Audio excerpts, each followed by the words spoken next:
Hello, everybody.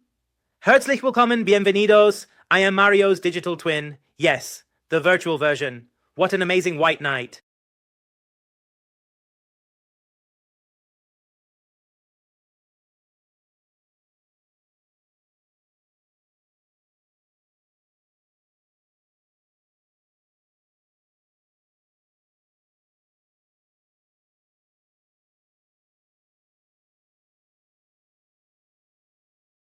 I just wanted to check, did anyone actually show up today?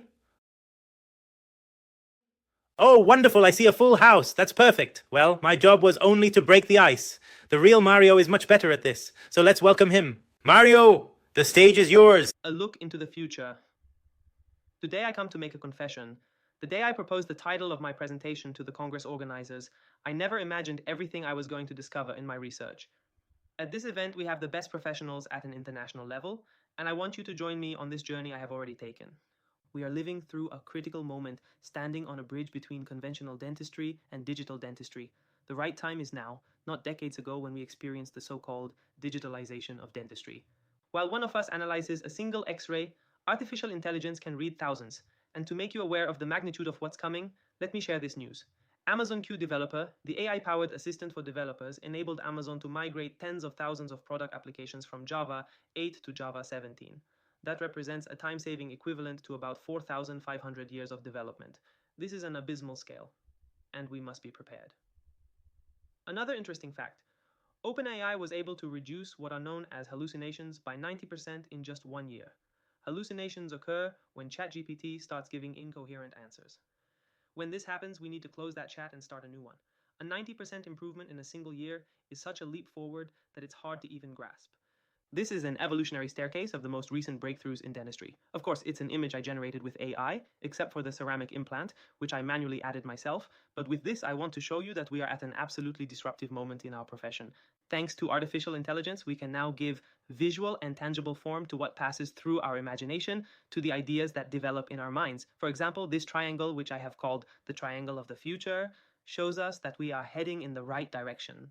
True biological dentists, those who apply a concept, not just a technique or a material, and who approach dental treatments from an integrative angle, are extraordinary people willing to adopt new discoveries, all for the same goal, to do good. That's why I want to give you some practical information you can take home and start implementing as soon as Monday. To talk about AI, I believe it's essential to start with large language models, LLEMs. There are various LLMs, and I'll introduce a few of them here. None of them can do absolutely everything. We should view them as different employees, each with their own skills. Everyone knows ChatGPT. As you can see, it works very well for image generation, scientific research, or even what is known as prompt engineering with its famous GPTIEs. We'll talk more about that later. Then we have Claude from the company Anthropic. I really like this LLM for code generation and for producing more natural sounding text for posting on social media. There's also Gemini from Google. It can connect with other apps in the Google ecosystem and perform incredible functions. It's very efficient at text translations, among other uses. Finally, we have Perplexity, which offers highly up-to-date search information, fact-checking, source citation, and great comparative analysis. Now I want to talk about what is known as prompt engineering. This is the most important skill you should train. A prompt is the message or instruction you give to the LLM. A good prompt has certain essential components required to get a good answer. Here you also have a list of optional components that help optimize your results. You don't need to memorize all this, but it's important to keep in mind because, as our friends in the US say, shit in, shit out. In the world of prompt engineering, a wide range of prompt frameworks have been developed, tailored to each objective. The good news? You don't need to memorize them. Here's a website where you can get an optimized prompt for each structure depending on your goal and the AI you're using. This way, the need to memorize decreases while the importance of having ideas and tools to boost your creativity increases. Another valuable piece of information I want to share is what we call automations. This can increase your dental clinic's productivity to unimaginable levels.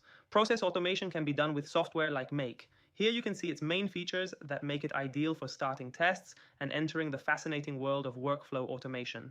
It has a very intuitive interface and comes with a vast number of pre-built integrations. For example, we can automate the process of responding to emails. A good automation flow allows AI to generate email replies and save them as drafts. These drafts can be quickly reviewed by the reception staff, and the only next step is pressing the send button, saving a huge amount of time. And if you don't have the time to set this up, there are always companies you can hire for these services. You can ask me about that. For a more advanced level, there's N8N, an open source tool that allows even more customized workflows, more oriented towards developers. Now I want to show how I envision all the ways AI can be used in pioneering biological dental clinics like yours, my audience. In this image, you can see all the departments where I summarized possible uses of AI to inspire you. For example, in reception, we already mentioned email drafts, but there can also be chatbots to respond to WhatsApp messages and much more. In diagnosis, AI can be a great support, greatly increasing dentists' productivity and pathology detection. Reports that would normally take us hours can be generated in minutes. AI can also be used for staff training and education, administrative tasks, internal audits, teledentistry.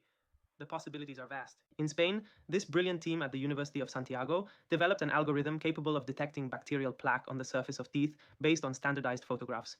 I was fortunate to have a phone conversation with Dr. Inmaculada Thomas, who provided me with all the information I needed to better understand their work. Now imagine possible future uses, such as objectively determining whether more plaque builds up on zirconium dioxide or titanium surfaces, for example. I was also fortunate to receive first-hand information from Dr. Eddie Cole of Overjet, and we talked about what AI does, making visible what patients cannot see, but in an objective way. This can improve communication and may serve as a possible solution to some of the issues identified in a survey they conducted with about 1,000 adults. Reports can now be generated based on both 2D and 3D radiographs in just a few minutes.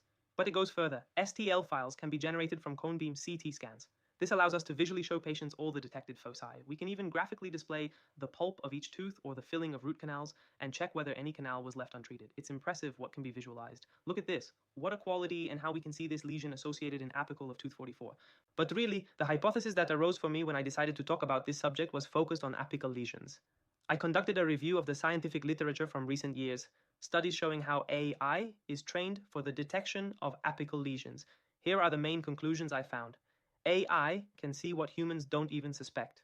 Greater sensitivity has been observed for detecting small lesions, leading to earlier diagnoses.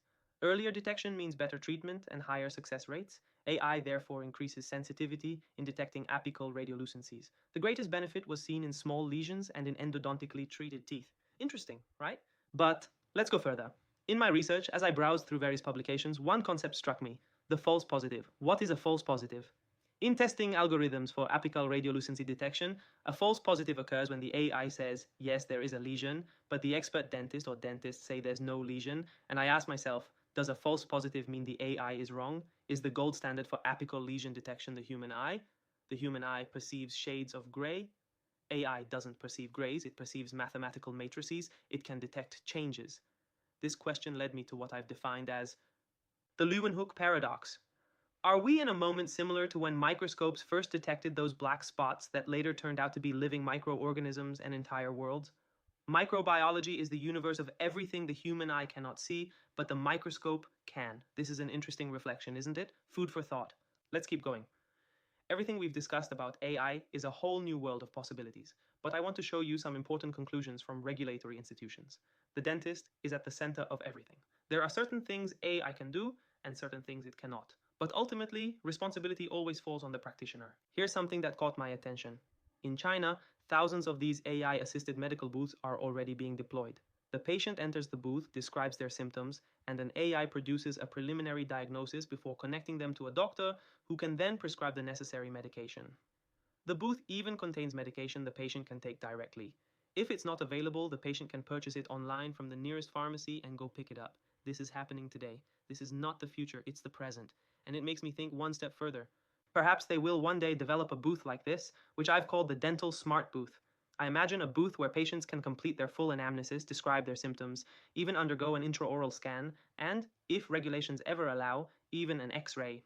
The booth connects with a dentist, who can then make a first assessment. It could even recommend nearby dentists, trained in the specific treatment that patient requires. And one step further, this booth could even connect with health devices such as smartwatches, rings, or health apps on the patient's phone, integrating all that data into the analysis. Maybe there can be made saliva tests and others. We already know AI can take thousands of data points into account at once. The window of possibilities is vast, and I envision a fascinating future ahead. Finally, I believe it's very important to talk about this: best practices. Remember that in our sector, we handle people's most sensitive data. That requires strict compliance to ensure proper data handling and patient privacy. Here you have a list of best practices. We must always be cautious and use AI prudently. My dear audience, I want to end my presentation by leaving you with a very clear message that I always keep in my mind. Time does not stop. It is a wall that always moves forward and never allows us to remain still. We must always move forward. Even not making a decision is still a decision, but we are never truly static. And AI, together with ceramic implants integrated into biological dentistry, is another wall that can no longer be stopped. I think you can feel now the same I felt. This is a new way for all of us. Thank you so much for your kind attention. Follow me on Instagram or even TikTok and LinkedIn. A hug and keep up the great work. Thank you.